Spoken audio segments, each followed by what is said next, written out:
She gripped the top of the sack. She pulled. I expected a monster, a burn victim, something horrifying.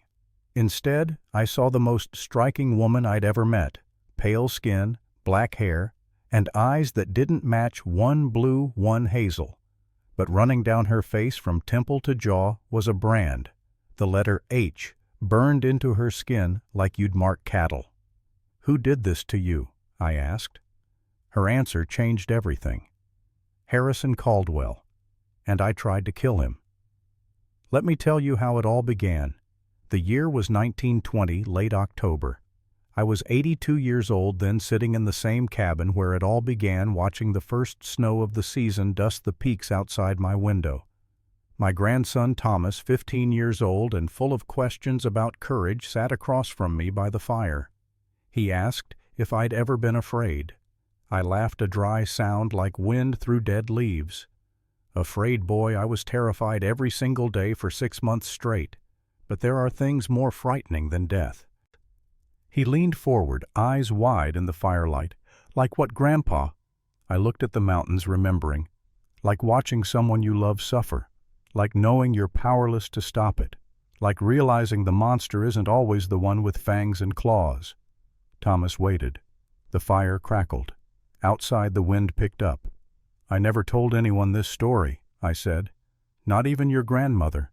It's about a woman I bought for $50. A woman the whole town called a monster." His eyes went wider still. I closed my own eyes and let myself fall backward through time, through 44 years of memory, back to a cold November day in 1876, when everything changed. It all began when I walked into the Gem Saloon in Deadwood, Dakota Territory, November 23, 1876. 3:30 in the afternoon. The thermometer outside read 8 degrees Fahrenheit, and the almanac promised a winter so brutal it would bury a man standing upright. I was 38 years old. I'd lived alone on the mountain for 10 years, ever since the war ended, and I'd seen enough of what men could do to each other. I stood 6'4" in elk-hide moccasins with a beard of iron gray and black that hid a jaw broken long ago by a rifle butt at Shiloh. My hands were scarred from trap lines, and my eyes had seen things I couldn't unsee. I hated coming down from the high country, but necessity drives a man to places he'd rather avoid. The Gem Saloon hit me like a physical assault. Piano music clashed with the roar of miners who smelled of sweat whiskey and desperation. Tobacco smoke hung thick enough to cut with a knife. But that day the center of attention wasn't the poker tables or the bar. It was the makeshift stage in the corner. A man named Barnaby Scoggins stood there, a greasy little weasel of maybe 50 years, wearing a plaid vest that had seen better decades. His voice cut through the noise like a rusty saw.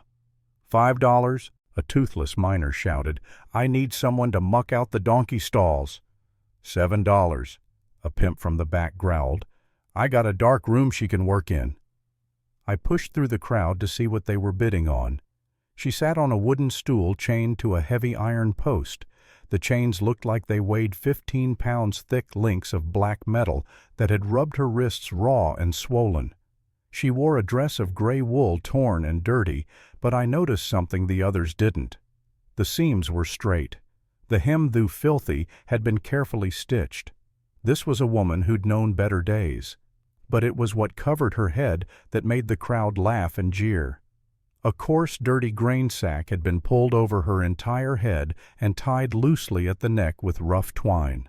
Like she was livestock. Like she was something too horrible to look upon. She sat perfectly straight, not cowering, not slumped in defeat. Her spine was rigid, her shoulders back. And her hands, I noticed them particularly. They were clenched into fists so tight the knuckles had gone bone white. This was not a broken woman. This was a woman waiting for her moment. Scoggins paced the stage, playing to the crowd. "This here is Clara. Her family down in Nebraska Territory rejected her, sent her north to work, but she's too ugly for the brothel and too scary for the kitchen. The ladies say she sours the milk just by looking at it." The crowd roared with cruel laughter. The figure on the stool didn't flinch. That stillness unsettled me more than any scream would have. It was the stillness of a wounded animal in a trap conserving energy waiting. "She's got hands that work and a back that's strong," Scoggins continued, his voice rising to a theatrical pitch. "But I keep the bag on for your protection, gentlemen. One look at her face and you'll lose your appetite for a week.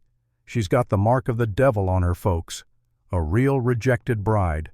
Groom took one look at the altar and ran for the hills. "Let's see her," someone yelled. "No free looks," Scoggins snapped. "I'm selling her labor, not her beauty. Do I hear $10? $10 for a cook and cleaner you don't have to look at?" The cruelty of it made my stomach turn. I wasn't a savior. I'd killed men during the war for less than what was happening on that stage. But I needed help for the winter, and I couldn't afford a high-priced housekeeper from the East. And there was something else, something about the way she held herself. I watched her hands. Through the jeers and the bidding, I watched those white-knuckled fists. She wasn't crying beneath that sack. She was furious. $10. Another miner. 12. The pimp again grinning. The suggestions grew more violent, more degrading. My jaw tightened. I pushed off the support beam I'd been leaning against. The crowd parted as I walked toward the stage. 6'4" tends to make men move. I smelled of pine resin, old blood, and mountain rain. I was not one of them, and they knew it. I stopped at the foot of the stage and looked up at Scoggins. $50, I said. My voice was a low rumble deeper than the bass notes of the piano. The room went silent. You could have heard a pin drop on the sawdust floor. $50 was a fortune for a rejected woman. It was enough to buy a good horse and a saddle with silver trim. Scoggins blinked, his greedy eyes widening like a rat that just found a whole wheel of cheese. 50. The mountain man speaks, you sure Blackwood. You haven't even seen the merchandise. She might turn you to stone. I'm buying her hands, I said, not her face. I reached into my buckskin coat and pulled out a heavy leather pouch. I tossed it onto the stage. It landed with a solid thud that spoke of gold dust, not coins. Real money. Hard money. Scoggins snatched the bag, weighing it in his palm. His yellow teeth showed in a wide grin. Sold to the ghost of the Wind River. She's yours, mountain man. Don't say I didn't warn you when you take that sack off. He tossed me a rusted key. No refunds on nightmares. I stepped onto the stage. The boards creaked under my weight. I didn't look at the crowd. I unlocked the chains from the post, but I didn't remove the cuffs from her wrists. Not yet. Deadwood was dangerous, and I didn't know if she would run or fight. Stand up, I said. My voice was gentler than I'd intended. She stood. She came up to my chest. I could feel her trembling now, but I sensed it was rage, not fear. The kind of trembling that comes before an explosion. We're leaving, I told her. I took her arm. My grip was firm, but not crushing. I led the hooded woman out of the saloon, leaving the laughter of the damned behind us. The journey from Deadwood to my claim in the High Tetons was 3 days on horseback through terrain that could kill you 6 different ways. And we were racing a storm front that bruised the northern horizon black and purple. I had 2 horses. My massive roan draft horse Buster, who'd carried me through worse, and a pack mule for supplies. I put the woman on the mule. Once we were clear of the town limits, about 2 miles out, where the mud gave way to pine needles and granite, I removed the chain cuffs from her wrists. The metal had bitten deep. Her skin was raw, weeping in places. But I left the sack. It was a strange, unspoken standoff. She hadn't tried to take it off, and I hadn't asked her to. For the first 6 hours we rode in silence. The air grew thinner and colder. The temperature dropped from 8 degrees to maybe 5. The mud of the mining camps gave way to pristine snow and gray scree. Finally I spoke. You can take that thing off now. You'll need to see the trail. It gets steep here. The woman didn't answer. She reached up with hesitation and pulled the twine loose at her neck, but she didn't remove the sack. She merely rolled the bottom up just enough to see the ground, keeping her face entirely hidden in the shadows of the burlap. I frowned but didn't press it. Let her hide, I thought. Maybe Scoggins was right. Maybe she was burned or missing a nose or marked by pox. In the mountains, beauty didn't matter. Survival did. We rode on. The silence stretched. The wind picked up, cutting through my coat like knives. At around 3 in the afternoon, 15 degrees colder than when we'd started, she finally spoke. Her voice was raspy, likely from days of disuse.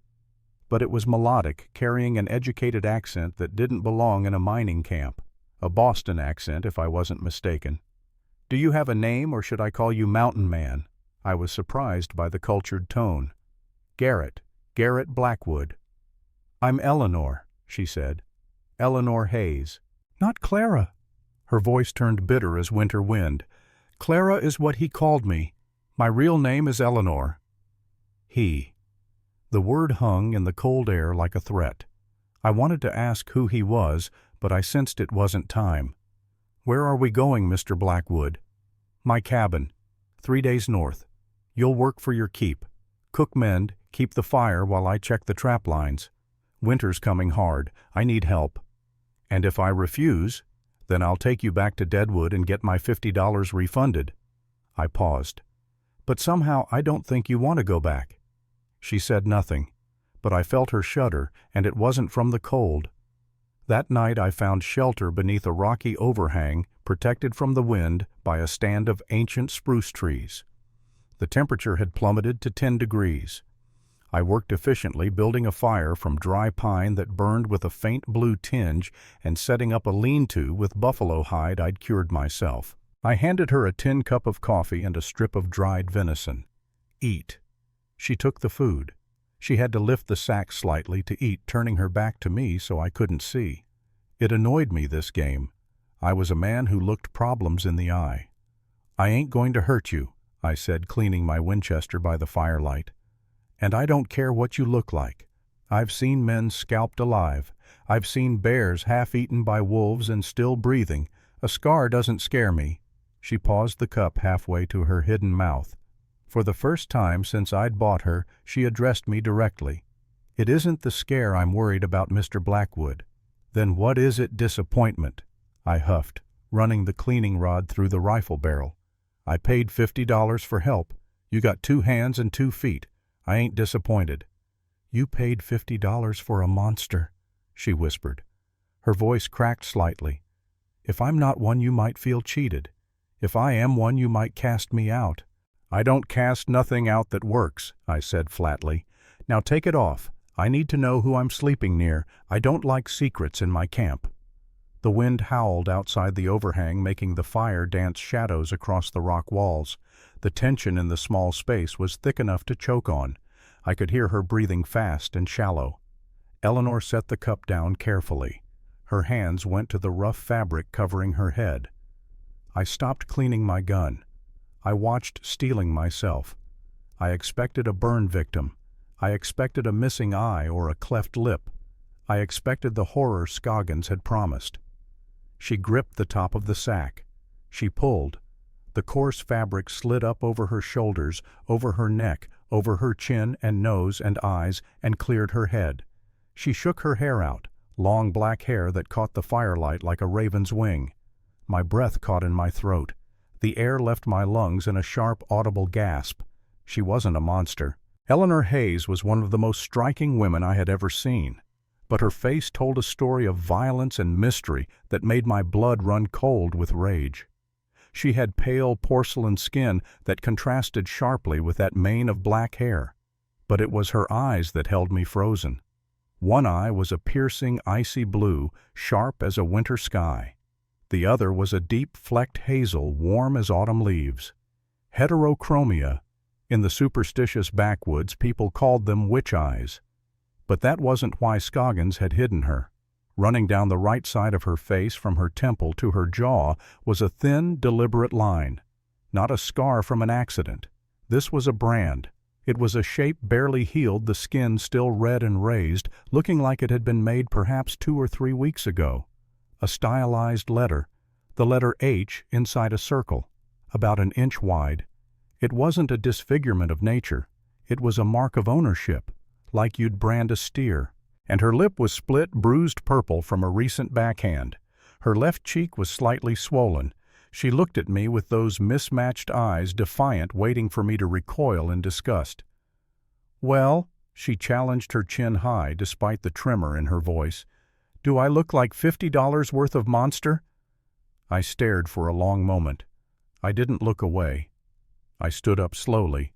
My shadow loomed large against the rock wall. I took a step toward her. She flinched, expecting a blow. Instead, I reached out with a calloused thumb and gently, almost reverently, brushed a stray hair away from the brand on her cheek. My hand didn't shake. I looked her in those witch eyes, one blue, one hazel, and I felt something shift in my chest. "Who did this to you?" I asked. My voice had dropped to a terrifyingly low register. It wasn't a question of curiosity. It was a promise of violence, a vow written in blood. Eleanor's defiance crumbled. The hard shell she'd built around herself cracked. She saw not disgust in my eyes, but a sudden volcanic rage on her behalf. Tears welled up, though she tried to blink them back. "His name is Harrison Caldwell," she whispered. "And he didn't sell me because I was ugly. He sold me because I tried to kill him." The revelation hung in the freezing air between us like smoke. Harrison Caldwell. I knew the name. Every man in the territories knew that name. Caldwell wasn't just a man. He was a land baron, a cattle king who operated out of Wyoming. A man with reach as long as a hangman's rope and twice as deadly. "Caldwell marked you?" I asked, sitting back down slowly, my eyes never leaving her face. She nodded. The firelight played across her features, making the brand look even more cruel. "He bought me from my stepfather." Eleanor began pulling the buffalo robe tighter around her shoulders. "To be his third wife. I was 24 years old. He was 45. I refused. I fought. On our wedding night, I took a carving knife to his arm." Her voice was steady now, almost clinical, as if she were recounting someone else's story. "I cut him deep, from elbow to wrist on his left arm. The blood was so red it looked black in the lamplight. He screamed. Then he hit me." She touched her swollen cheek. "He hit me so hard I saw stars. Then he had 2 of his men hold me down, his foreman Wade and another, and he took a branding iron from the fireplace, the kind you use on cattle. He'd prepared it, heated it, the letter H in a circle, his mark. I felt my jaw clench so hard my teeth ached. I could smell the hot metal before I felt it." She continued, her voice dropping to barely a whisper. "Then the pain, like my face was being peeled off. I screamed until my throat bled. He held it there for 7 seconds. I counted. 1, 2, 3, 4, 5, 6, 7. She touched the scar, her fingers trembling. When he pulled it away, I could smell my own flesh burning. I threw a log on the fire. Sparks exploded upward into the dark. My hands were shaking with rage. "Is he still alive?" "Yes." "Good." The word came out like a death sentence. Eleanor looked at me, confused by my tone. "Because I want to be the one to kill him," I clarified. She blinked. Then, for the first time since I'd met her, she almost smiled. It was a broken, sad thing, but it was there. "Why didn't he just kill you?" I asked. "Why the brand? Why sell you?" "Because killing me would be murder. The law might actually care about that. And if I died without signing over certain documents, everything would go to the territorial government." "What documents?" Eleanor took a breath. This was the heart of it. "My real name is Eleanor Hayes. My mother was Emily Hart. Her father was my grandfather, Jonathan Hart. Do you know that name?" I shook my head. "He was one of the original prospectors in Dakota Territory back in 1848 before the gold rush, but he didn't care about gold. He bought land. Useless, rocky, barren land that nobody wanted." "But he wasn't buying the land for farming," she continued. "He was buying the water rights. The entire aquifer that feeds the cattle lands in Wyoming. Every well, every stream, every spring for 200 square miles. I felt my eyes widen. In the territories, water was worth more than gold, more than land. Control the water, control everything. "When my mother died 2 years ago, the deed passed to me," Eleanor said. "Caldwell didn't know until the lawyers read the will. If he has me, and if I'm his legal wife, he controls the water. If he kills me without a marriage contract, the land goes to the state. He needed me to sign it over voluntarily. That's why he married me. When I cut him, he realized I wouldn't sign, not willingly.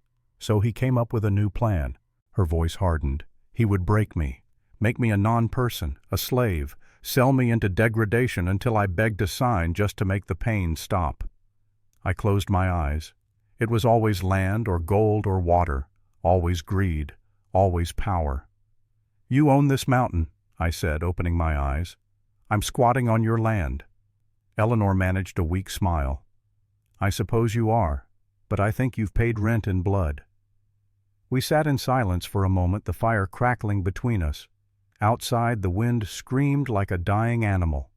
Inside, something had changed. This wasn't just a transaction anymore. This wasn't employer and employee. This was something else entirely. "If Caldwell finds out you're up here," I said slowly, "if he finds out you're alive and with a man who knows how to shoot, he'll come." "He thinks I'm broken," Eleanor said. "He thinks I'll die in a brothel or a gutter within a month." He thought wrong. She looked at me, then really looked at me, and I saw the moment she decided to trust me. It was a fragile thing, that trust, like a newborn fawn on shaking legs, but it was there. "Thank you," she whispered, "for not looking away." I didn't know what to say to that, so I said nothing. I just added another log to the fire and checked the Winchester one more time. We reached the cabin on the third day more dead than alive. The storm had caught us on the last ridge. The wind whipped the snow into blinding sheets of white. I'd had to tie a rope between my waist and Eleanor's saddle to keep the mule from wandering off the cliff edge. The temperature was -5 degrees. I could feel my beard freezing solid. The cabin appeared through the white like a miracle. Notched pine logs backed up against a sheer granite cliff face that protected it from avalanches. It had a small stable, a smokehouse, and a single window with oiled paper instead of glass. It wasn't much, but it was home. I half-carried Eleanor inside. She was shaking so hard her teeth chattered like castanets. I got the fire going first, then helped her out of her frozen outer clothes. Her fingers were white, early frostbite. I rubbed them between my palms until color returned, and she gasped with pain. "It's going to hurt," I told her. "That means the blood's coming back." "That's good." She nodded, tears streaming down her face, but she didn't complain. The cabin was one room. A stone hearth took up most of one wall, a sleeping loft above accessible by a ladder, a cot in the corner near the door, shelves with supplies, my Winchester always within arm's reach. "You take the loft," I said. "I'll sleep down here by the door." She looked at me surprised. "You're giving me the bed. You're the one who just spent 3 days on a mule in a blizzard. Take the loft." That night, for the first time in what must have been weeks, Eleanor slept without a sack over her head. I heard her crying softly in the darkness above me. I wanted to say something to offer comfort, but I didn't know how. So I just kept the fire burning and my rifle close. Over the next 2 weeks, a fragile peace settled over the cabin. I expected her to be useless, a city woman who couldn't tell a skillet from a shovel. I was wrong. On the third morning, I went out to chop wood. When I returned an hour later, the cabin didn't smell of stale grease and unwashed clothes anymore. It smelled of pine needles and roasting meat. Eleanor had found my stash of dried herbs, wild sage and thyme and rosemary I'd gathered in summer. She'd swept the floor with a broom she'd made from twigs. She'd taken the tough, stringy rabbit I'd caught and stewed it into something tender and rich. And she was kneading dough for biscuits. "You cook better than you ride," I said, taking a bowl. She didn't look up from the dough. "I was educated in Boston before my father died and my mother remarried. I speak French, I play the piano, and I can dress a wound. I'm not just a pair of hands, Garrett." It was the first time she'd used my first name, not Mr. Blackwood, just Garrett. It sounded strange in the cabin, too intimate, but I found I didn't mind. "Boston," I said, chewing the rabbit. It was the best thing I'd tasted in months. Long way from a cattle brand in Wyoming. "A lifetime ago," she agreed. But the peace was fragile. I noticed things. Eleanor would wake up screaming in the night, thrashing in the loft, reliving whatever horrors Caldwell had put her through. She would freeze if I moved too quickly near her, her whole body going rigid with fear. She was a wounded animal, and I, for all my roughness, found myself stepping softly around her. But I also noticed something else. I wasn't just tolerating her presence. I was watching her. The way the firelight caught her mismatched eyes. The way she hummed old hymns when she thought I was outside. The way she pulled her lower lip between her teeth when she was concentrating on mending. I'd lived alone for 10 years. The solitude had been my armor, my protection against a world that demanded too much blood. Now she was cracking it one small moment at a time. One evening, about 2 weeks after we'd arrived, a heavy snow had trapped us inside. I was sharpening my knife. Eleanor was mending one of my shirts, her needle flying through the fabric with practiced ease. "Why do you stay up here?" she asked suddenly. "You're not a criminal. You have the bearing of a soldier." "I was," I said, not looking up from the whetstone. "Union Cavalry, Scout Division. So why the Hermitage?" I stopped sharpening.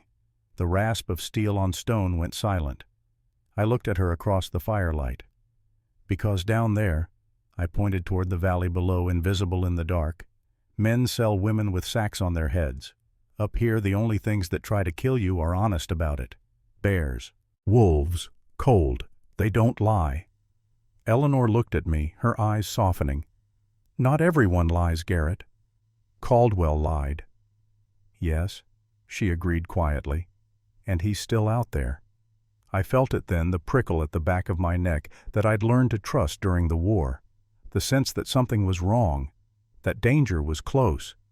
"He won't come up here," I said, trying to convince myself as much as her. "Nobody comes up here in winter." But even as I said it, I had a sinking feeling in my gut. A man like Caldwell didn't mark a woman and let her go. He'd discarded her, yes, tried to break her, but he would keep tabs.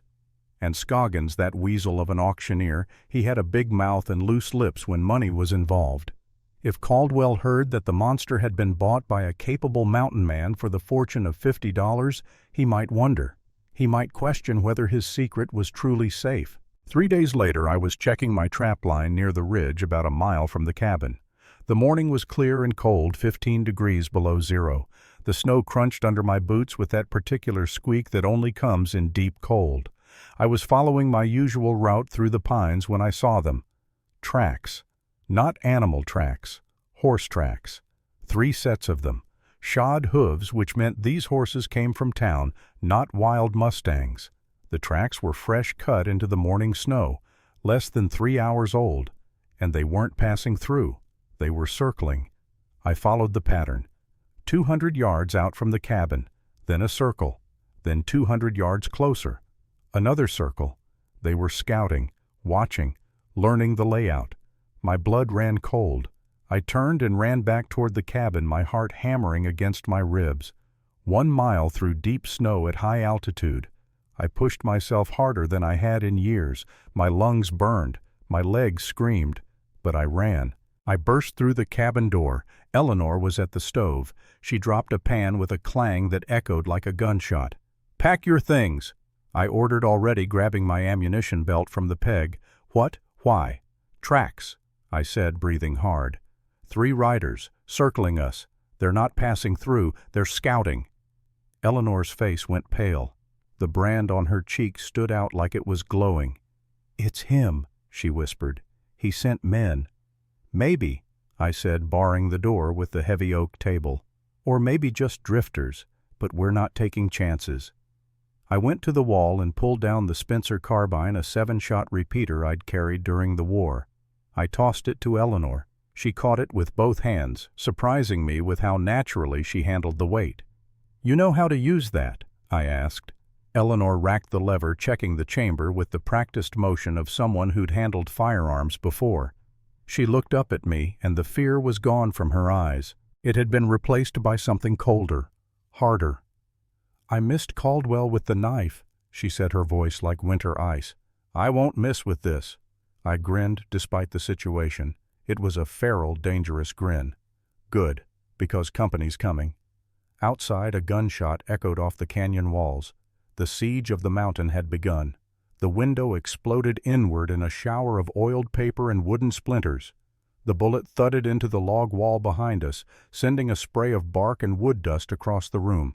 I grabbed Eleanor and threw us both behind the overturned table just as a second shot cracked through the air where we'd been standing. "Stay low!" I shouted, my voice barely audible over the ringing in my ears. Eleanor was breathing hard, her chest heaving beneath the rough wool dress. The Spencer carbine shook in her hands. I reached out and steadied the barrel, forcing her to look at me. "Listen to me," I said, locking eyes with her. "They're out there in the cold. We're in here with heat and cover. They have to come to us. That makes them desperate. You understand?" She nodded, swallowing hard. The fear in her eyes was being pushed back by something fiercer, something I recognized from the war, the moment when terror transforms into determination. "Good." I handed her a box of cartridges. "Watch the back door. If that latch moves even an inch, you shoot through the wood. Don't ask who it is. Just shoot." "What about you?" "I'll handle the front." I moved to the shattered window, keeping low. I didn't look out directly. That was a good way to lose an eye or half your skull.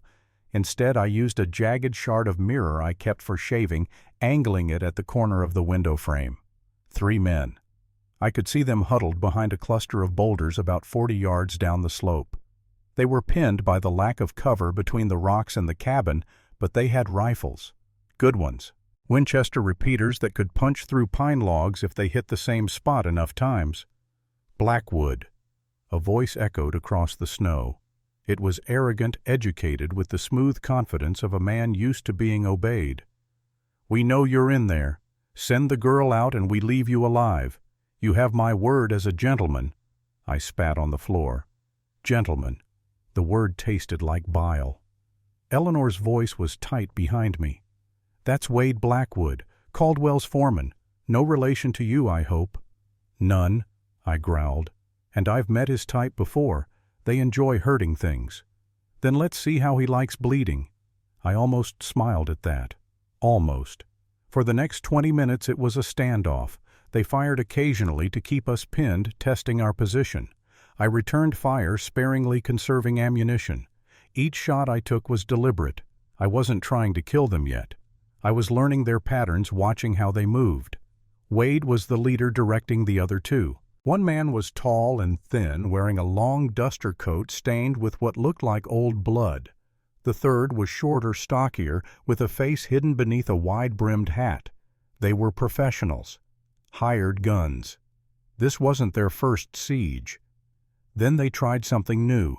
A flaming arrow arced through the gray sky, trailing smoke like a dying comet. It thudded into the roof shingles with a meaty thunk. Within seconds I could see smoke beginning to curl down from the ceiling. "They're trying to burn us out," Eleanor cried, spinning to look up. "Roof's covered in 2 feet of snow," I said calmly, not taking my eyes off the mirror. "It won't catch. They're just trying to scare you." But the distraction worked. While we were watching the roof, I heard it. A soft, almost imperceptible sound from the back of the cabin. The iron latch on the back door was lifting. Slowly. Carefully.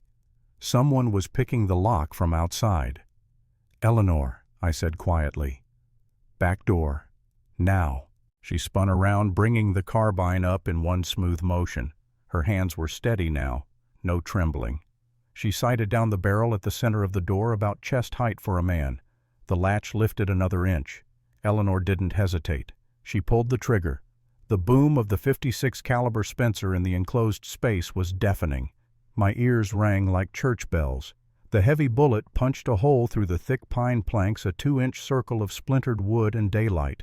From outside came a scream, high and surprised and full of pain.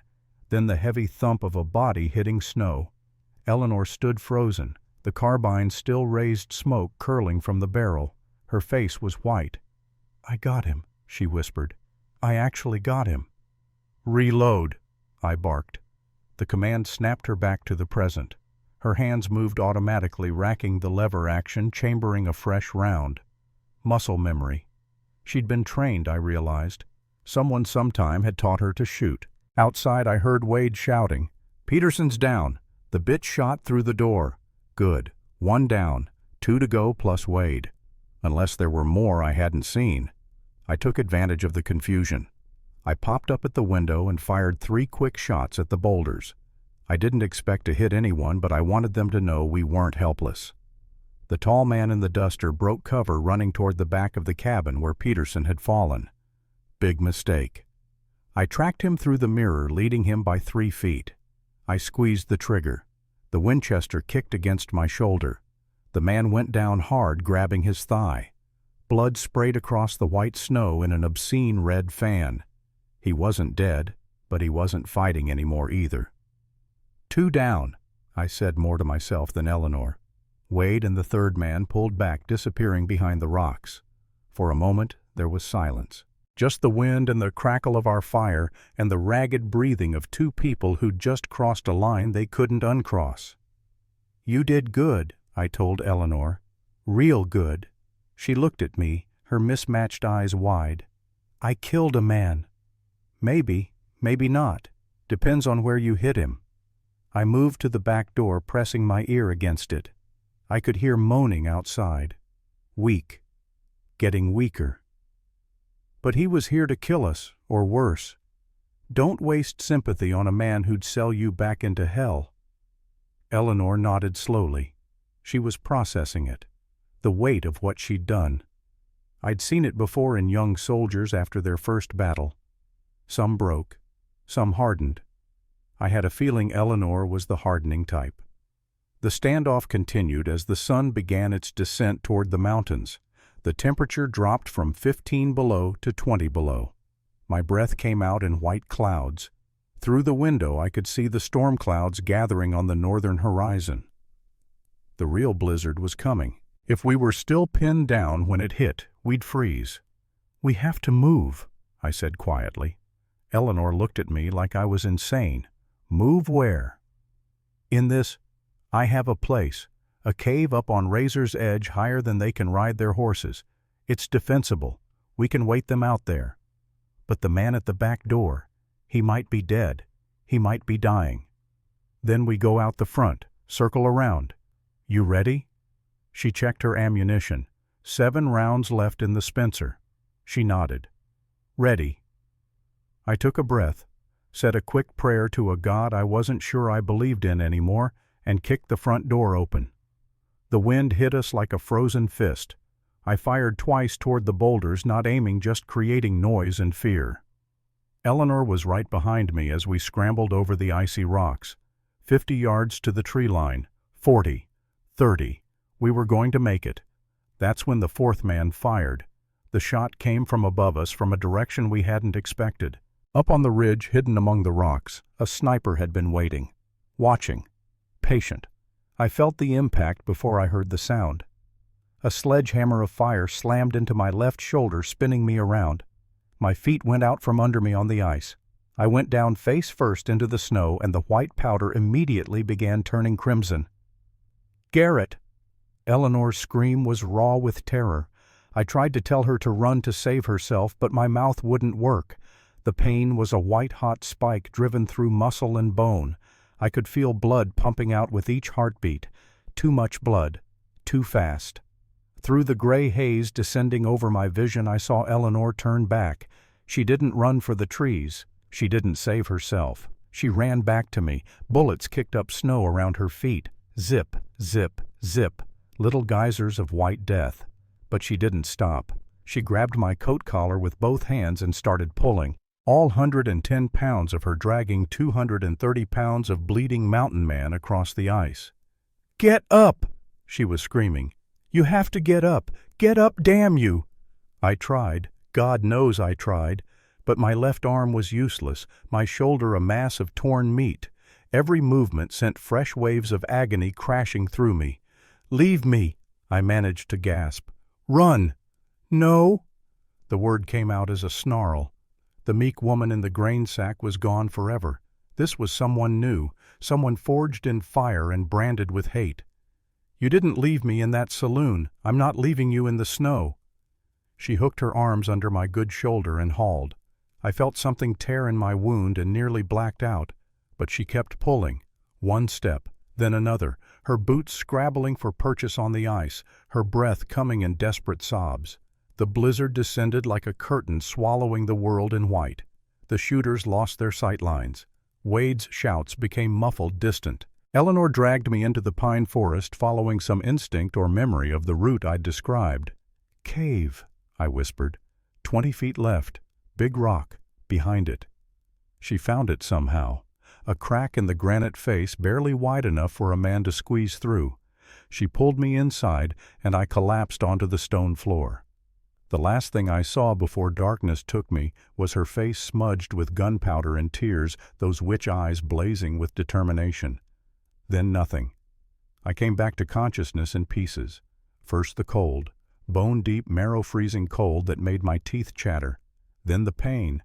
My shoulder felt like it was still being shot over and over, an endless explosion of white fire. Then the smell, smoke, pine, and something else, something medicinal and sharp. I opened my eyes. I was lying on a bed of pine boughs in a cave barely 12 feet deep and 8 feet wide.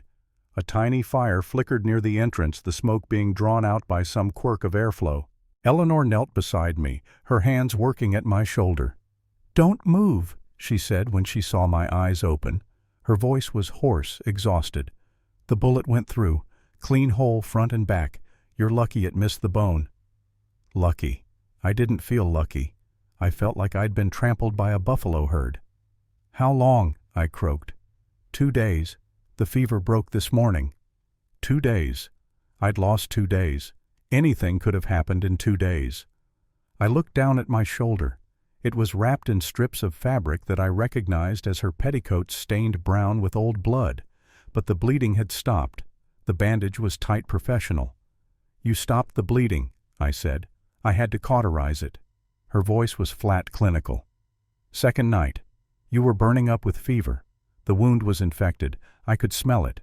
So I heated your knife." I stared at her. Cauterize. She'd burned the wound shut with a red-hot blade. I must have screamed. "You did. But you didn't wake up. The fever had you too deep." She turned away, her shoulders shaking slightly. "I've never been so terrified in my life. I thought I was killing you. I thought the shock would stop your heart. But it didn't. No. You're too stubborn to die." I looked at her in the firelight. Her face was gaunt, hollow-eyed from 2 days without sleep. Her dress was torn and filthy. Her hands were covered in my blood. But she'd saved my life. This woman who'd been sold like cattle, branded like livestock, she'd saved my life. "Why didn't you run?" I asked. "You could have made it to the trees, could have kept going, found another settlement." Eleanor looked at me with those mismatched eyes, and I saw something there I hadn't seen before. Not gratitude, not obligation, something deeper. "Because you're the first man who ever saw me as human," she said simply. "Not property, not a monster, not a problem to be solved, just human, and I wasn't going to let you die for me." For a moment we just looked at each other. The wind howled outside the cave, the fire crackled, and something passed between us that didn't have words. Then I heard it. Footsteps, crunching in the snow outside the cave. Eleanor's hand flew to the Spencer, bringing it up in one smooth motion. I tried to sit up and nearly passed out from the pain. "Hello, the camp." An old voice, wheezy and weak. "Don't shoot. It's just old Tobias." Tobias Mitchell. I knew that voice. He ran the trading post down in the valley. He was 70 years old if he was a day, and he'd been a friend for more than a decade. "It's okay," I told Eleanor. "He's a friend." A bent figure shuffled into the cave, shaking snow off a bearskin coat. Tobias Mitchell looked like a dried apple with a white beard. His face was all wrinkles and age spots. He carried a pack that looked too heavy for his frame. "Lord Almighty, Garrett," he wheezed, looking at my bandaged shoulder. "You look like you wrestled a thresher and lost." "I'm alive, Tobias. You bring any whiskey?"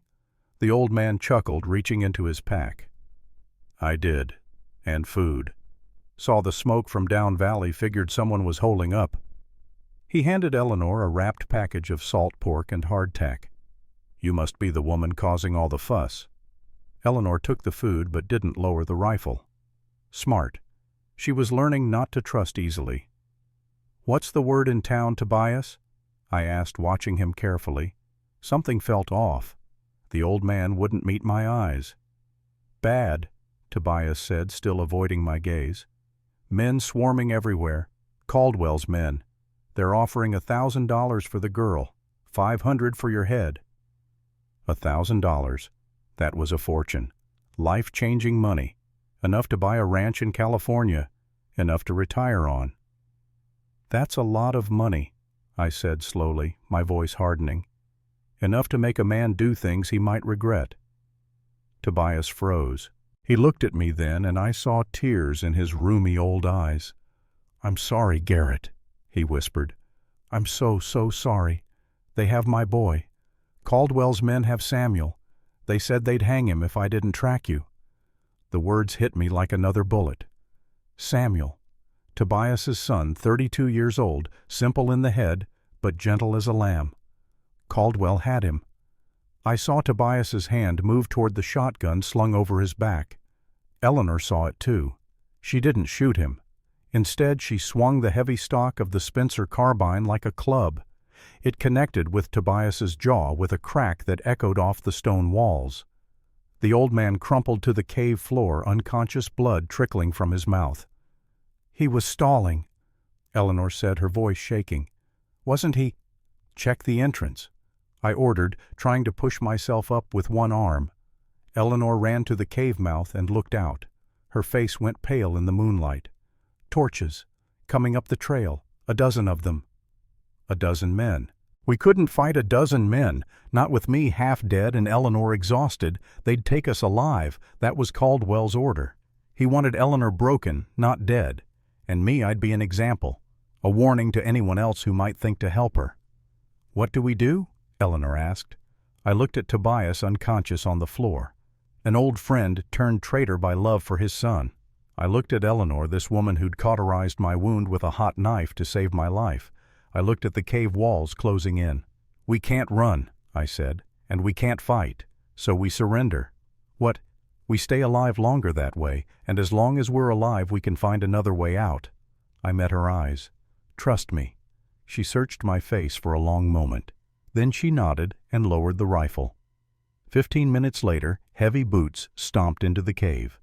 Wade's voice filled the small space. "Come out. Hands up. We've got shooters at every exit." There was only one exit, but his point was made. Eleanor helped me to my feet. Every movement was agony. We stumbled out into the moonlight together, hands raised. Wade stood there with 10 men behind him, all holding rifles. His face split into a cruel grin when he saw us. "Well, well, the mountain man and the monster. Caldwell's going to be so pleased." They beat me until I couldn't resist any more. 3 men holding me while 2 others used their fists and boots. I felt ribs crack, tasted blood, saw stars, but I didn't fight back. Couldn't. Didn't have the strength. They tied my wrists with rawhide so tight it cut off circulation. My hands started going numb almost immediately. They threw me over a horse like a sack of grain, my wounded shoulder screaming with every jostle. Eleanor they gagged with a rag shoved in her mouth and tied her hands with iron chains. They put her on a separate horse, a rope securing her to the saddle.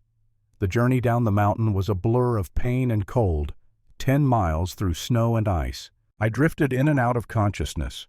Sometimes I'd wake and see Eleanor looking back at me, those witch eyes full of fear and determination. Then darkness would take me again. We didn't go to Deadwood. We went south into Wyoming, to a fortified mining camp called the Iron Horse. It was hell made manifest, a sprawling operation of steam engines, open pit mines, and armed guards. The air stank of sulfur and coal smoke. The ground shook with the constant pounding of the stamp mill's giant steam-driven pistons that crushed quartz rock in search of gold. Thump, thump, thump, like the heartbeat of something dying. They dragged me into the main office, a lavishly decorated log building that looked absurdly out of place among the industrial nightmare outside. Persian rugs covered the floor. A massive fireplace roared with heat. Oil paintings hung on the walls. It was warm. After the cave, the warmth felt like mockery. They threw me onto the floor. I groaned as fresh blood seeped through my bandage. Eleanor was shoved down beside me. Our eyes met. Hers said, "I'm sorry." Mine said, "Not your fault." "Well, well, well." The voice was smooth, cultured. The voice of a man who'd never done a day's honest labor in his life. The voice of someone who bought and sold people like they were cattle. I looked up. Harrison Caldwell sat in a leather armchair swirling a glass of brandy. He was handsome in a serpentine way, maybe 45 years old, wearing a tailored suit that cost more than I'd earned in my entire life. His hair was slicked back with pomade. His fingernails were manicured, but his eyes were dead, black and empty as a shark's. And on his left arm, visible as he raised his glass, was a thick bandage, right where Eleanor had cut him. "The mountain man and the monster," Caldwell said, standing up and walking toward us. His boots clicked on the hardwood floor. What a delightful reunion. He reached down and grabbed Eleanor's chin, forcing her to look at him. I growled low in my throat, trying to surge forward. A guard slammed a rifle butt into my kidneys. I collapsed, gasping for air. "Don't touch her," I wheezed. Caldwell ignored me. He traced the brand on Eleanor's cheek with one finger. His touch was possessive, cruel. "My property. You've been a very naughty girl, Eleanor. Running off, hiding in caves with savages." Eleanor jerked her head back, her eyes blazing. "I'd rather sleep in a cave with a bear than in a palace with you." Caldwell laughed. It was a cold, dry sound like wind through dead leaves. "Spirited.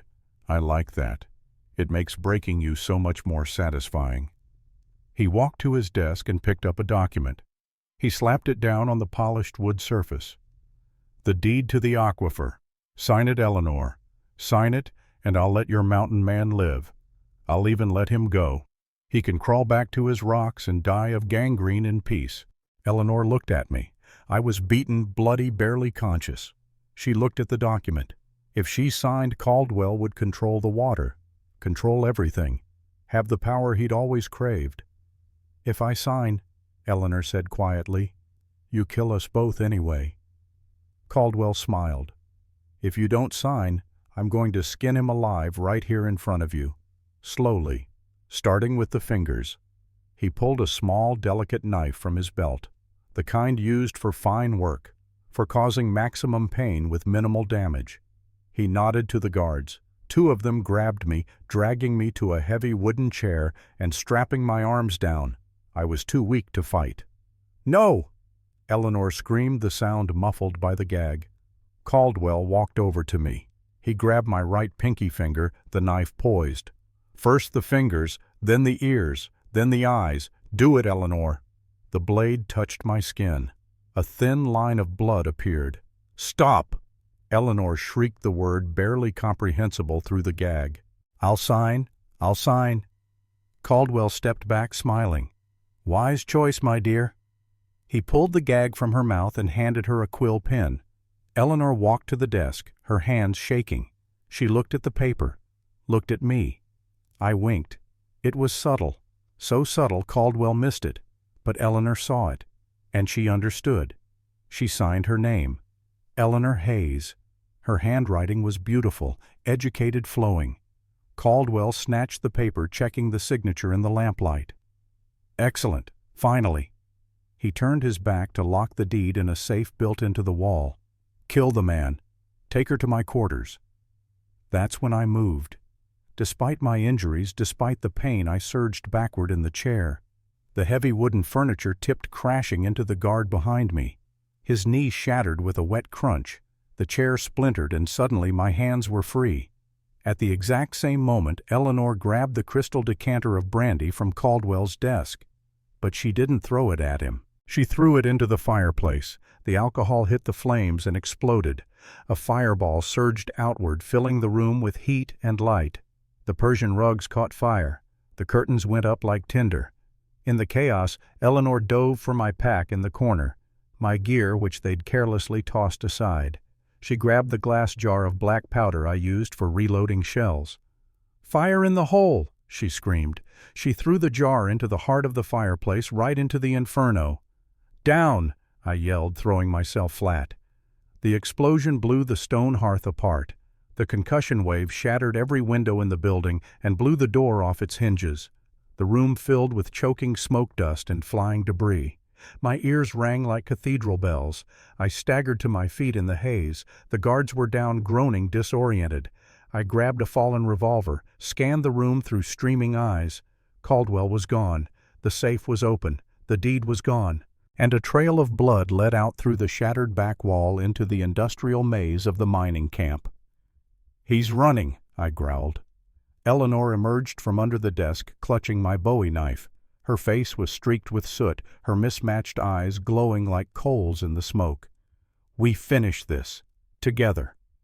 The world outside was chaos incarnate. The stamp mills still pounded their rhythmic beat. Thump, thump, thump. The massive steam-driven pistons crushing rock into dust, shaking the ground. Darkness had fallen, but the camp was lit by dozens of furnaces and torches. Workers ran everywhere, some trying to put out the fire in the office, others just running in panic. We followed the blood trail. Dark splashes on the frozen mud leading toward the ore processing plant. A towering wooden structure of catwalks, conveyor belts, and roaring furnaces. It was hot, humid, and reeked of sulfur and wet stone. "He's wounded," Eleanor said, pointing. "We can catch him." "He's also desperate," I replied, checking the revolver. 3 rounds, that's all I had. Desperate men are dangerous. We climbed the first set of metal stairs. The grating clanged under our boots. Steam billowed from leaking valves, creating a fog that reduced visibility to almost nothing. It was a ghost town of machinery. The night shift workers had fled at the sound of the explosion. "Caldwell!" I roared, my voice echoing through the metal maze. "It's over. Give up the deed and you walk away." Laughter echoed from somewhere above us. Wet, strained, pain-filled. "Walk away." Caldwell's voice drifted down from the upper gantry. "I own the law in this territory, Blackwood. I own the judges, the marshals, the ground you're bleeding on. You don't dictate terms to a god." A shot rang out from the shadows. The bullet sparked off the railing inches from Eleanor's hand. "Up!" I shoved her toward a stack of crates. "He's on the tertiary level, near the crusher intake." We split up. It was instinct tactics I'd learned in the cavalry. I would draw fire. Eleanor would flank. She had no training, but she moved like a ghost through the shadows, silent and deadly. I climbed the stairs heavily, making sure my boots rang on the metal. I wanted Caldwell watching me, not her. "You're bleeding out, Caldwell," I taunted, moving from pillar to pillar. "I saw the trail. You won't make it to a doctor." "I don't need a doctor," Caldwell shouted, his voice moving to the left. "I just need to kill you. Then I'll take my wife back. We have a lot of unfinished business, don't we?" "Eleanor, I have a new branding iron heating up just for you." I crested the stairs onto the main platform. Below us, the massive stone crushers opened and closed, like the jaws of Leviathan grinding rock into powder. One slip meant being pulverized into nothing, your body mixed with ore and dust. Through a break in the steam, I saw him. Harrison Caldwell leaned against a control lever, clutching his side. His expensive suit was ruined, scorched, and bloody. He held a Winchester repeater in one hand and the crumpled deed in the other. His face was pale, slick with sweat. "Drop it," I commanded, raising my pistol. Caldwell sneered, his handsome features twisted into something ugly. "You don't have the nerve, mountain man. You shoot me, I drop this paper into the crusher. The deed is destroyed. The land goes to the state. Nobody wins." "I don't care about the land," I said, stepping closer. "I care about her." "Touching," Caldwell spat. "But stupid." He swung the rifle up. I pulled the trigger. Click. A dud round. The powder wet or the primer bad. My heart sank. Caldwell grinned a death's head smile. "Goodbye, Mr. Blackwood." He aimed for my chest. Suddenly a steam valve next to his head exploded. A jet of scalding white steam blasted into Caldwell's face. He screamed, dropping the rifle as he clawed at his eyes, blinded and burned. Eleanor hadn't charged him. She'd climbed the maintenance ladder behind the pipes. She swung a heavy iron wrench, smashing the pressure gauge of the main steam line. Caldwell staggered backward, teetering on the edge of the railing that overlooked the crushing pit. 50 feet of empty air, then the grinding stone jaws. Eleanor emerged from the steam like an avenging angel. The brand on her face, the mark he'd burned into her, was flushed with heat. But her eyes were clear, certain. Caldwell blinked, his eyes watering skin red and blistering. He saw her standing there. "You!" he gasped. He reached for his belt knife. "You ungrateful witch!" He lunged. Eleanor didn't run. She stood her ground. As Caldwell thrust the knife, she sidestepped with the grace of a dancer. She caught his wrist with both hands, using his own momentum against him. She twisted his arm behind his back, forcing him against the railing. "I am not your property, Harrison," she whispered into his ear. "And I am not a monster. I am the woman who beat you." She shoved. Caldwell flailed, grabbing at air. His hand slapped onto the metal grating as he felt his fingers hooking desperately onto the edge. He dangled their legs, kicking in the void. "Help me!" he shrieked. "Eleanor, please, I'm your husband. It's a sin to kill your husband." Eleanor walked to the edge. She looked down at him. She saw the fear in his eyes, the same fear she'd felt when he put the sack over her head. "You aren't my husband," Eleanor said coldly. "You're just a bad memory." Caldwell looked at me, hanging by his fingertips. "Blackwood, you're a man of honor. Save me." I looked at the man who'd hunted us like animals, who'd branded a woman like cattle, who'd tried to break her spirit and steal her inheritance. I bent down and picked up the deed that had fallen during the struggle. "I ain't a man of honor today, Caldwell," I rumbled. "Today I'm just a satisfied customer." Eleanor looked at his straining fingers. She didn't stomp on them, didn't kick him. She simply turned her back. "Come on, Garrett," she said softly. "Let's go home." We walked away. Behind us, Caldwell's grip failed. There was a long, terrifying scream, then the sickening crunch of machinery, then silence. The rhythm of the mill continued, indifferent to the death of the tyrant. Thump, thump, thump. The walk out of the Iron Horse camp was surreal.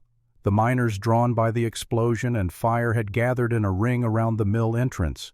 They held pickaxes and shovels, their faces lit by the orange glow of the burning office building. They saw me, blood-soaked and limping, my shoulder seeping fresh crimson through the makeshift bandage. They saw Eleanor covered in soot, holding a Spencer carbine like she'd been born with it in her hands. A large foreman stepped forward. He was built like a bull, with arms thick as tree trunks and a face that had seen too many fights. He looked at the burning office. He looked at the mill where Caldwell had vanished into the machinery. His eyes narrowed. "Where's the boss?" he asked, his voice carrying across the crowd. "Resigned," I said flatly. The foreman looked at Eleanor. He saw the brand on her cheek, still red and raised in the firelight. He saw the look in her mismatched eyes. Something passed between them, an understanding that needed no words. He nodded slowly. "We hated him anyway." He stepped aside, opening a path through the crowd. "Take a horse from the stable. Get out of here before the territorial sheriff shows up from Deadwood." I nodded my thanks. Through the crowd I caught a glimpse of Wade Blackwood, his face bloodied, being held back by 3 miners. He'd tried to give chase, but the workers had turned on him. Without Caldwell, he had no power. The crowd parted like the Red Sea. No one else tried to stop us. No one raised a weapon. Some of the men even tipped their hats to Eleanor as we passed. At the stable we found Caldwell's personal mount, a black stallion 17 hands high with a saddle trimmed in silver. Eleanor ran her hand along its flank. "He always did have expensive tastes." "Not anymore," I said. I helped Eleanor up onto the horse, then pulled myself up behind her. I was too weak to ride alone. My shoulder throbbed with every heartbeat, and I could feel fever starting to creep back into my blood. Eleanor took the reins. As we rode out of the industrial hellscape and into the clean, cold air of the mountains, the sun began to crest over the peaks. The storm had broken. The sky was a brilliant, piercing blue. We rode for 3 hours before I had to stop. The pain was too much. I slid off the horse and collapsed into a snowbank, my vision tunneling. Eleanor was beside me instantly, her small hands surprisingly strong as she helped me sit up against a pine tree. "Stay with me," she commanded. "Garrett, look at me. Stay with me." I forced my eyes to focus on her face, that beautiful branded face. "Did we win?" I asked, my voice slurred. She pulled the crumpled deed from inside her dress. It was singed at the edges from the explosion, stained with smoke and blood, but it was intact. "We won." "Good." I closed my eyes. "That's good." I don't remember much of the next few days. Fever took me again harder this time. Eleanor told me later that she'd found an abandoned trapper's cabin about 5 miles from the Iron Horse camp. She'd dragged me inside, recauterized my wound when it started bleeding again, and forced water down my throat every hour to keep me from dehydrating. For 3 days I drifted between nightmare and waking. I saw faces from the war men I'd killed, men who'd died beside me. I saw my mother dead 20 years calling my name. I saw Eleanor always. Eleanor, her cool hand on my forehead, her voice pulling me back from whatever dark place I was falling toward. On the 4th day, I woke up clear-headed for the first time. The fever had broken. I was weak as a newborn kitten, but alive. Eleanor sat by the fire cleaning the Spencer carbine with methodical precision. She'd changed. Her hair was tied back in a practical braid. She wore men's pants and a shirt she must have found in the cabin, too big for her frame but functional. The brand on her face had started to scar over properly, the angry red fading to pink and white. "You're awake," she said without looking up from the rifle. "How long?" 4 days since we left Iron Horse. The territorial marshal came through yesterday. I hid you in the back room. He was looking for Caldwell, wanted to know if anyone had seen him. I said no. You lied to a lawman." She finally looked at me, and there was steel in those witch eyes. "I did, and I'd do it again. Caldwell's dead. His empire is crumbling. The workers at Iron Horse are already talking about forming a union. The world is better without him, and I won't apologize for that." I studied her. The woman who'd sat on that auction block in a grain sack was gone. This was someone new, someone harder, someone who'd killed to survive and would do it again without hesitation. "What are you thinking?" she asked. "I'm thinking I'm glad you're on my side." She almost smiled. Almost. We stayed in that cabin for 2 more weeks while I regained my strength. Eleanor proved to be as capable a nurse as she was a shot. She hunted small game rabbits and squirrels and made stews that slowly brought my weight back. She changed my bandages twice a day, checking for infection with the critical eye of someone who'd learned hard lessons about wound care. In the evenings we talked, really talked in a way we never had before. She told me about her childhood in Boston, about her father's silk import business, about learning French and piano from tutors, about the day her father died of pneumonia, and how her mother, grief-stricken, had married the first man who showed interest, about how that man had gambled away their fortune and sold Eleanor to pay his debts. I told her about the war, about the things I'd seen at Shiloh and Gettysburg, about the boy I'd killed at Fredericksburg, couldn't have been more than 16, who'd looked at me with surprise as the life left his eyes, about why I'd run to the mountains trying to wash the blood off my hands with solitude and silence. "Did it work?" she asked. "The solitude?" "For a while," I admitted, "but loneliness is its own kind of death." She looked at me across the fire. "Are you lonely now?" "No," I said, "not anymore." Something shifted between us that night. We didn't speak of it directly. We didn't need to. But when Eleanor climbed into the single bed in the cabin that evening, she didn't ask me to sleep on the floor. And when I lay down beside her, careful not to jostle my healing shoulder, she turned into me and rested her head on my chest. We slept like that, 2 broken people finding wholeness in each other, while the wind howled outside and the fire burned low. Winter held the mountains in its grip for another 6 weeks. We lived in that cabin like we'd always been there, like the world beyond the snow-covered peaks didn't exist. Eleanor's hair grew longer. My shoulder healed, though it would always be stiff, would always ache when storms rolled in. We were 2 ghosts hiding from a world that had tried to destroy us both. But winter cannot last forever. In late March, the snow began to melt. The streams ran high and fast with runoff. The first green shoots pushed up through the wet earth. And with spring came news. A rider came through a mail carrier making his rounds to the isolated cabins and claims in the high country. He brought newspapers from Deadwood, weeks old, but still news to us. The Iron Horse mining camp had been shut down by the territorial governor. An investigation into Harrison Caldwell's business practices had revealed systematic fraud, bribery, and exploitation. Wade Blackwood, his foreman, had been arrested trying to flee to Canada. The workers had seized the equipment and were negotiating with the territory to buy the operation as a cooperative. And buried on page 3 of the Deadwood Pioneer was a small notice. Harrison Caldwell, noted industrialist, presumed dead following an accident at his Iron Horse facility. Memorial service pending. Presumed dead. No body had been found, they said. Lost in the machinery during the fire. Nothing left to bury. Eleanor read the article 3 times, her face unreadable. Then she folded the newspaper carefully and set it in the fire. We watched it burn together, the lies and the truth all turning to ash. "It's over," she said quietly. "Yes," I agreed. "It's over." But she was wrong. It wasn't over. It was just beginning. In April, a lawyer arrived from Cheyenne. A thin man in an expensive suit who looked deeply uncomfortable on horseback.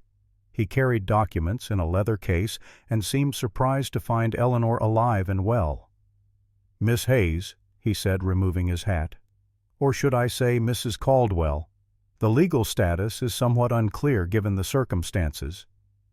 "It's Miss Hayes," Eleanor said firmly. "The marriage was never consummated and the husband is dead.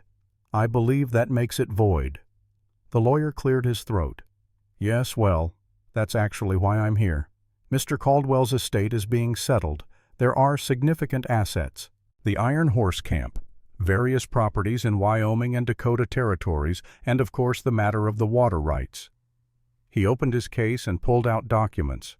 The deed I'd seen Eleanor sign, the one we'd taken from Caldwell's dead fingers. "This document," the lawyer said, "purports to transfer water rights from you to Mr. Caldwell. However, our handwriting experts have examined it and determined that while the signature is yours, it was signed under duress. Furthermore, Mr. Caldwell never countersigned or filed it with the territory. Therefore, it's legally worthless." Eleanor's eyes widened. "The water rights are still mine." "Yes, Miss Hayes. You own the entire Ogallala Aquifer access rights for this region. I've been authorized by the territorial court to inform you that the Northern Pacific Railroad would like to negotiate a purchase of certain parcels for depot construction. They're offering $20,000. $20,000. In 1877, money that was a fortune beyond imagining, enough to live comfortably for 3 lifetimes. Eleanor looked at me. I looked back. We didn't need to speak. "Tell the railroad," Eleanor said, "that I'll consider their offer, but I'll be doing the negotiating myself, and tell them I want $40,000. The lawyer blinked. "Miss Hayes, I'm not sure they'll agree to such an increase." "Then they don't need the land as badly as they claim," Eleanor replied coolly. "They can route around, but if they want the direct path and the guaranteed water access, it'll cost them $40,000, and that's my final offer." The lawyer left muttering about unreasonable women. But 2 weeks later, he was back with a contract for $35,000 and guaranteed annual lease payments for water access. Eleanor signed it with a flourish. We used some of that money to rebuild my cabin. Not the small, rough shelter I'd lived in before, but a proper house. 2 rooms downstairs, 2 bedrooms upstairs, real glass windows, and a stone foundation that would last 100 years. Eleanor insisted on a covered porch facing the mountain view, and I insisted on a large kitchen because I'd discovered I enjoyed watching her cook. And because Eleanor demanded it, we had a piano hauled up the mountain. It took 6 men and 3 mules to get it there, and cost a year's worth of pelts in labor fees. But when Eleanor sat down and played Chopin on that upright piano, her fingers dancing across the keys, I knew it was worth every penny. We were married on June 15, 1877, by a circuit preacher who'd been making his rounds through the mining camps. Eleanor wore a dress of cream-colored silk she'd ordered from San Francisco. I wore my best buckskin cleaned and brushed until it almost looked respectable. Old Tobias Mitchell stood up for me. When Wade's men had stormed the cave that night, they'd found him unconscious on the floor, assumed he'd been attacked by us, and left him for dead. He'd woken hours later, stumbled back down the mountain, and learned his son Samuel had been released unharmed when Caldwell's empire collapsed. His son Samuel stood up for Eleanor. Tobias had apologized 100 times for the betrayal in the cave. I'd forgiven him. A man does terrible things when his child is threatened. I understood that better than most. The wedding was small, just a handful of miners and trappers who'd become friends over the years. No one from Eleanor's old life in Boston. That Eleanor was dead, she said, burned away in a fireplace along with Harrison Caldwell's deed. That night in our new house with the mountain stars visible through the bedroom window, Eleanor finally let me see all of her scars. Not just the brand on her face, but the marks on her wrists from the chains, the bruises that had faded to yellow ghosts, the burn on her shoulder from where the branding iron had touched her when she'd struggled. I kissed each one, every mark of pain, every evidence of survival. And when she cried, I held her and promised that no one would ever hurt her again. "I know," she whispered, "because if they try, I'll shoot them myself." I laughed. It was the first time I'd really laughed in years. "Yes," I agreed. "Yes, you will." The years that followed were good ones. We built something together on that mountain, something that couldn't be bought or sold or branded. Eleanor managed the water rights with a shrewdness that would have made her grandfather proud.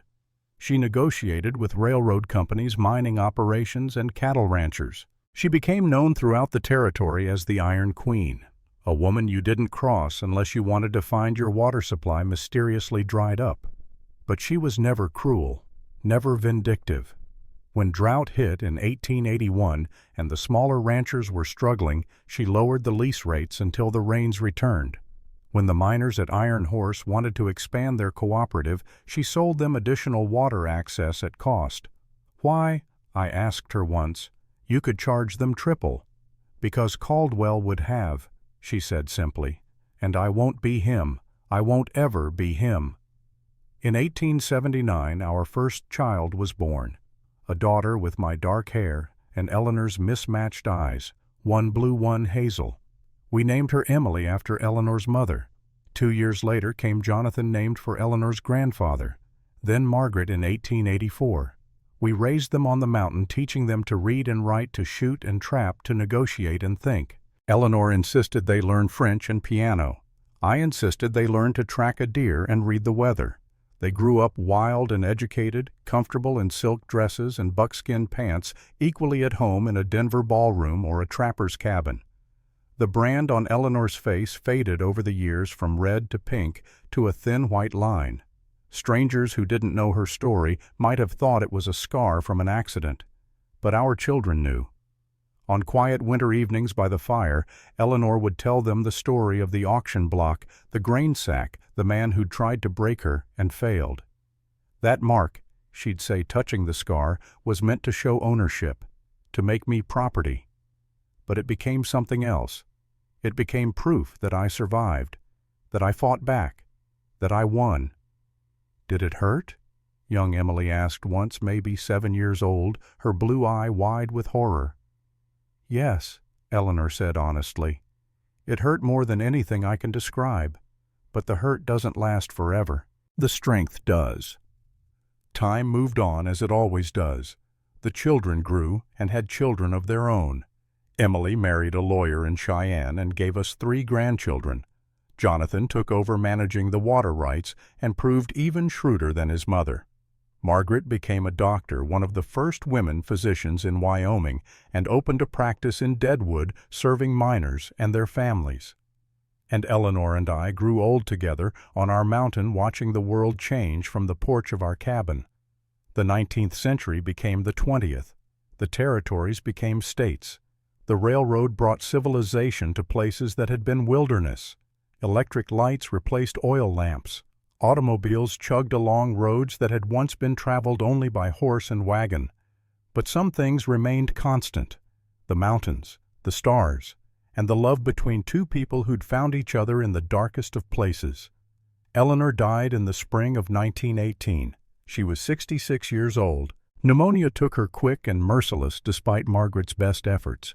Her last words to me were, "Thank you for seeing me. Not the brand, not the monster, just me." "Always," I promised. "Always just you." They buried her on the mountain she'd loved overlooking the valley. On her headstone, at my instruction, they carved Eleanor Hayes Blackwood, the woman who could not be broken. I lived on in the cabin for 2 more years.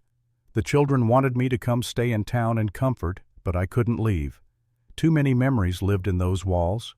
Too many ghosts, but the good kind, the kind that kept you company on cold nights.